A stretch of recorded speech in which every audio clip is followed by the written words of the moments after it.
what it means to me to be zebra strong. First, in French, I'm using the translation proud zebra because I don't feel strong, especially physically. However, I'm quite a proud zebra. Being a zebra is really into my identity of someone with Ehlers-Danlos syndrome, being chronically ill and disabled. For some people, some of those terms are pathologizing or bad. For me, it's not the case. They are neutral. I'm as much disabled that I'm white or that I use my right hand to write. That's just a fact. But with the journey I've been on and with the community's history who is so relatable, I've grown a sense of pride. Not of being chronically ill, because that's not a choice, but of being still alive, having found some solutions, being able to educate on the subject. I am proud of all of that.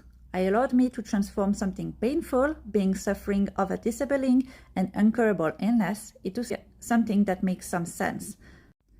And if you believe that it's not like I had the choice anyway, you don't really know my story. For me, being alive is a conscious choice that I make every day. Because doctors think horses when they hear hoofbeats, we have many years of delay between our first symptoms and our diagnosis.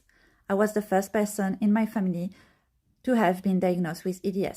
Then my mom and my sister has an official diagnosis as well.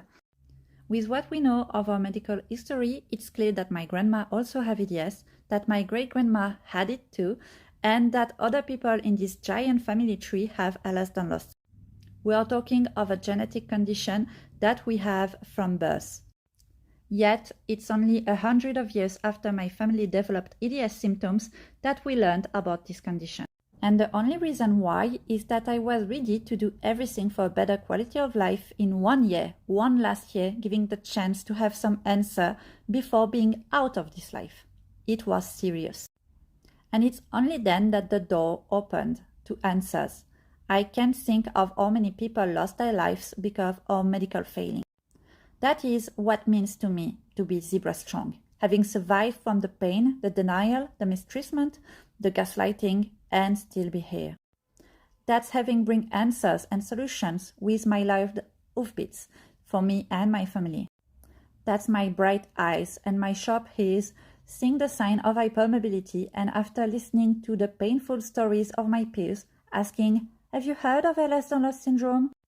Does everyone I spot has EDS? Hell no. If so, I would rename myself Almighty Corey.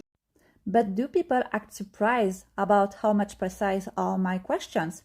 How helpful are my answers, and thank me because I was able to give them advice when the medical field abandoned them? Absolute fucking look. I'm not a doctor, and I'm not even social, except if we talk about my special interest. Yet, friends of friends often contact me asking questions because they don't know what to do and whom to see. My long life being chronically ill gave me tools to help myself, but also help others. I would have preferred not being disabled, of course, but with what I have, I managed to be a better person and help people. That's what it means to me to be zebra strong. And I feel that story is way too common. Nonetheless, not every zebras will relate or agree with me. So be sure to reach out to the community to hear what they say. We might look similar, but we all have different stripes pattern. Lots of spoons, anyone? Bye!